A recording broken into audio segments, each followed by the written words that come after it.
وصحبه أجمعين. السلام عليكم warahmatullahi wabarakatuh. Yang saya muliakan Saudara Faisal Aziz, Presiden Angkatan BIM Islam Malaysia ABIM, dan barisan pimpinan,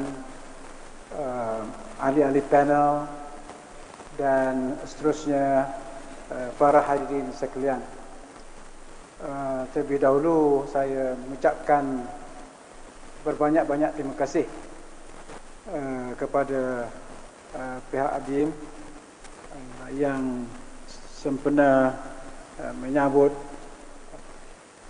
penubuhan yang ke-51, menganjurkan forum antarabangsa yang sangat bererti ini bagi saya.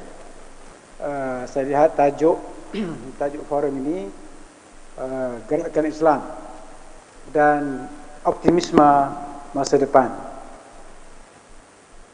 Tajuk kecilnya mengartikulasi potensi wilayah Nusantara untuk kebangkitan umat global.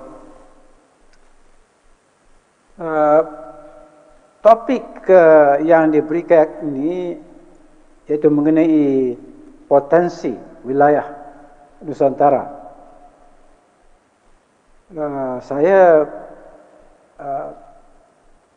melihat tajuk ini sangat bermakna kerana semasa sebenarnya sudah lama kita bincangkan topik ataupun tema potensi gerakan Islam di wilayah Nusantara ini untuk muncul sebagai peneraju umat Islam bukan sahaja di rantau Nusantara ini tetapi juga di seluruh dunia. Saya kata bagi saya apa ini sangat menarik, excited juga, ya, gairah. Sewaktu ABIM mula ditubuh dalam dekat 1970-an, kita telah membicarakan topik ini pada ketika itu bila kita bersama-sama dengan sahabat-sahabat rakan-rakan dari Indonesia, kita berinteraksi dengan gerakan terbesar umat Islam, khasnya di rantau ini, iaitu Muhammadiyah dan Nahdlatul Ulama NU, dan juga badan-badan lain. Pada masa itu termasuklah organisasi pelajar di Indonesia, ya. Jadi topik potensi wilayah Nusantara. Potensi untuk apa? Potensi untuk muncul sebagai juara, juru bicara umat, ya, bukan hanya untuk rantau kita tetapi untuk di seluruh dunia. Jadi dalam konteks ini kita membicarakan khasnya isu bilakah agaknya umat Islam Nusantara ini akan menerajui kepimpinan seluruh umat global. Sebab bila kita lihat kepada sejarah zaman silam, kita tahu bahawa ada beberapa bangsa besar yang merupakan cabang umat Islam, tetapi yang mereka muncul, ya, sebagai pejuang ataupun sebagai pembina peradaban Islam yang begitu hebat di masa lampau. Kita sedia maklum bahawa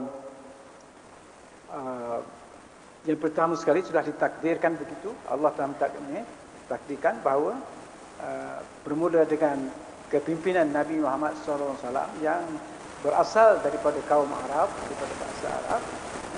Jadi fasa pertama, bila kita katakan begitu, ya, untuk 150 tahun, yang pertama sejak lahir Islam itu, bangsa Arab lah yang menjadi tulang belakang umat Islam. Jadi itu satu lagi istilah yang kita gunakan, konsep tulang belakang. Umat sebagai lembaga, sebagai badan, sebagai tubuh badan, memerlukan tulang belakang. Sebagaimana juga manusia mempunyai tulang belakang. Jadi di ummatic body, tubuh badan umat itu perlu juga tulang belakang. Tulang belakang yang pertama itu dimainkan oleh bangsa Arab. Kalau kita membaca sejarah Islam yang satu abad yang pertama dan abad yang kedua tu, abad kedua tu sudah mula maknanya sebab itu saya katakan sekitar 150 tahun. Lepas itu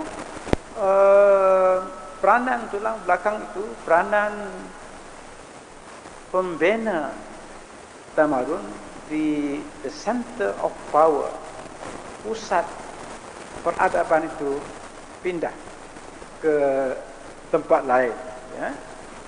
Jadi tetapi suatu Arab menjadi apa itu, tulang belakang itu, ya, itu meliputi maknanya juga Islam di Spanyol, di Andalusia. Jadi itu penting, ya. Bila kemudiannya itu berpindah kepada bangsa Parsi. Jadi tamadun Islam dan fasa yang kedua itu bahasa lain yang menjadi tulang belakang. Ada seterusnya lah, ya. Ada di Turki, ya. Bangsa Turki pernah menjadi tulang belakang. Bangsa India, ya, dalam pemerintahan Mughal, itu satu lagi satu fasa yang gilang gemilang dalam pembangunan tamadun Islam, ya, dan begitu selanjutnya. Tapi dan mereka ini adalah cabang-cabang besar, ya, bukan ini cabang besar ini umat Islam. Tetapi umat Melayu Islam di Nusantara juga merupakan satu cabang umat, ya, satu cabang umat global yang di antara yang terbesar. Kita bukannya cabang yang kecil, bukan ranting cabang, bukan cabang sepatutnya, tapi cabang yang besar. Sekarang ini negara yang teramai, yang paling ramai penduduk Islamnya di Indonesia, ya, itu di rantau kita. Jadi ini bukan main-main, kita bukan cabang yang kecil-kecil, cabang yang besar. Tapi isunya, persoalannya, apakah kita sudah memainkan peranan sebagai tulang belakang global, umat global ini, atau belum? Saya lihat sebab itu isu ini, walaupun topik dia sangat menarik, ya, potensi itu memang besar. Tetapi tak cukup kita cakap, tak cukup dengan cakap lah, ya. Dengan cakap, potensi itu memang besar. Tetapi pada zaman yang kita sekarang yang sangat mementingkan penyelidikan, ataupun apa disebut di Indonesia riset, penyelidikan, research. Jadi kita kena buat research daripada segi mana terletaknya potensi itu, ya. Potensi itu mesti ditukar menjadi kenyataan, menjadi realitas. Itu kita perlu ni, ya. Jadi kita tanya, gerakan Islam, sudah tentulah kita gerakan Islam itu menjadi harapan kita untuk mengepalai, ya, untuk menerjui ini, ya. Yang lain itu akan mengikuti. Jadi gerakan Islam Nusantara itu, ya, satu gerakan yang boleh menjadi begitu kuat. Sebabnya, ya, ada banyak sebab kita potensi besar. Secara inilah perlu kajian yang ini, tetapi secara apa itu, superficialnya, secara mendatarnya, kita boleh kata faktor pertama ialah faktor demografi, faktor kependudukan. Itu yang pertama. Faktor potasi yang kedua, ada satu keistimewaan yang ada pada kita di rantau Nusantara ni yang tak ada pada tempat lain. Islam berkembang bukan melalui peperangan. Bukan melalui perang.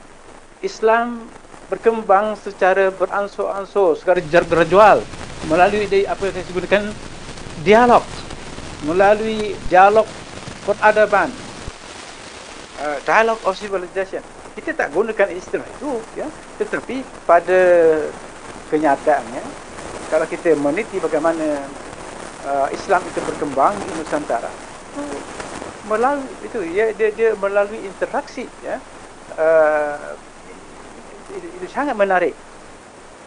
Jadi Asia Tenggara ini merupakan wilayah yang terkenal dengan pertembungan pelbagai tamadun di masa lepas, ya. Itu ini satu kelebihan, ya. Dalam zaman kita sekarang yang mementingkan aktiviti dialog, ya.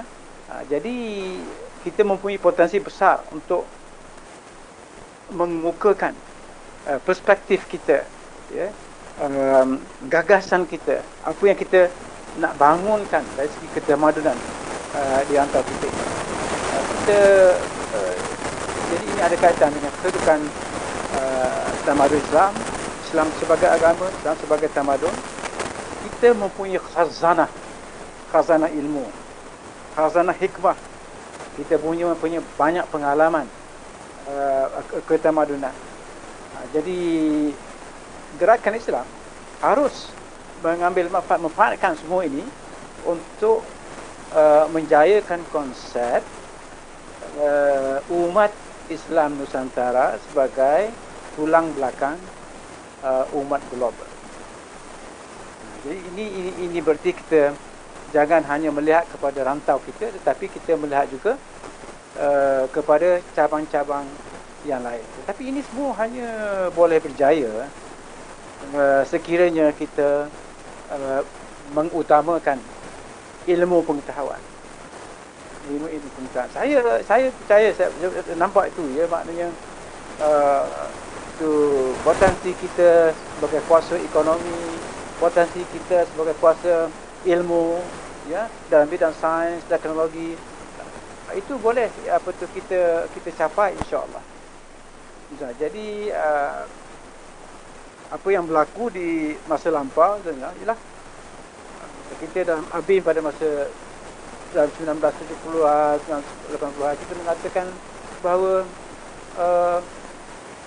semacam kita punya rancangan ataupun ideal semua ketamadunan itu, kita punya semangat kita terencam, terjejas bila golongan penjajah datang, ya. Jadi maknanya Islam di Nusantara itu sudah berkembang, sudah semakin maju, tetapi apa yang kita ingin capai dari segi ketamadunan di rantau kita, itu terjejas apabila datangnya penjajah barat. Dan isunya bukan saja mereka datang, ya, isunya ialah bila beberapa kuasa barat itu mereka saling berperang antara satu sama lain di tempat kita, di gelanggang kita, di wilayah kita. Mereka datang bukan sekadar untuk mendapatkan kekayaan secara yang sepatutnya, ya, secara yang adil, dan mereka daripada barat datang bersama-sama membangunkan rantau kita. Mereka tidak begitu. Mereka datang untuk meraih, untuk merampas harta kekayaan kita. Kemudian sesama mereka barat pun mereka berperang dan kita menjadi mangsa itu, ya. Jadi itu telah menjejaskan sehinggalah kita dan sebelum itu sebenarnya di wilayah kita ini, wilayah Nusantara ini sudah merupakan satu common market, satu pasaran bersama, satu kesatuan ya. Dalam dunia moden, benua Eropah bercakap tentang European Union, European Community, tapi kita sudah dulu, ya, sebelum kita diganggu oleh para penjajah, mana kita sudah berinteraksi, ya. Dalam bidang ilmu pengetahuan, dalam bidang pendidikan, ada mobility yang tidak yang melampaui batasan, tidak ada batasan. Ulama di Aceh berinteraksi dengan ulama di Patani, dengan di Terengganu dan sebagainya, ya. Jadi itu saya masukkan, kita benar-benar, ya, wilayah Nusantara itu benar-benar merupakan suatu free market, ya, satu pasaran yang bebas dalam erti kata yang sebenarnya. Ada institusi pendidikan yang bersifat serantau, ya. Pelajar-pelajar, ustaz-ustaz, guru-guru, secara bebas, ya, bergerak dari satu tempat di Nusantara ke satu tempat yang lain. Mereka merentas dari satu pulau ke satu pulau, ya, kita ke satu pulau. Jadi kita macam dari segi itu semacam satu nostalgia lah, ya. Kita harap sempadan artificial dan ciptaan penjajah itu tidak menjejaskan kita hari ini untuk berinteraksi antara Malaysia, Indonesia, Brunei, selatan Thailand dan seterusnya. Jadi itu bagi saya maknanya, kalau tanya bagaimanakah, apakah apa kita harus lakukan, apa yang kita wajar lakukan untuk mencapai apa yang saya ulangi, peranan tulang belakang umat global ini, ya. Dan sekarang ini bagaimana saya lihat ada beberapa cara kita boleh lakukan. Yang pertama sekali, sudah tentulah gerakan Islam serantau diperkasakan. Harus lebih banyak program-program bersama, melihat isu-isu global dari perspektif yang sama. Saya rasa secara sedar bahawa sebenarnya ramai orang luar, ramai orang Islam di bahagian Indonesia lain ini, bila sebut di rantau kita ini, mereka sendiri menaruh harapan besar kepada kita, oleh kerana kita tidak banyak mengalami perbalahan ataupun konflik dan kita berbanding dengan di Afrika, di Timur, di Asia Barat, ya. Jadi Allah SWT menggunakan kepada kita konteks yang sangat baik, kesempatan yang sangat baik, ya. Terpulanglah kepada barisan pimpinan gerakan Islam hari ini di peringkat negara itu menjayakan ataupun meneruskan projek-projek intelektual bersama. Saya ingin tekankan bahawa cukup penting gerakan intelektual Islam di rantau kita mempunyai alasan yang kuat, ya.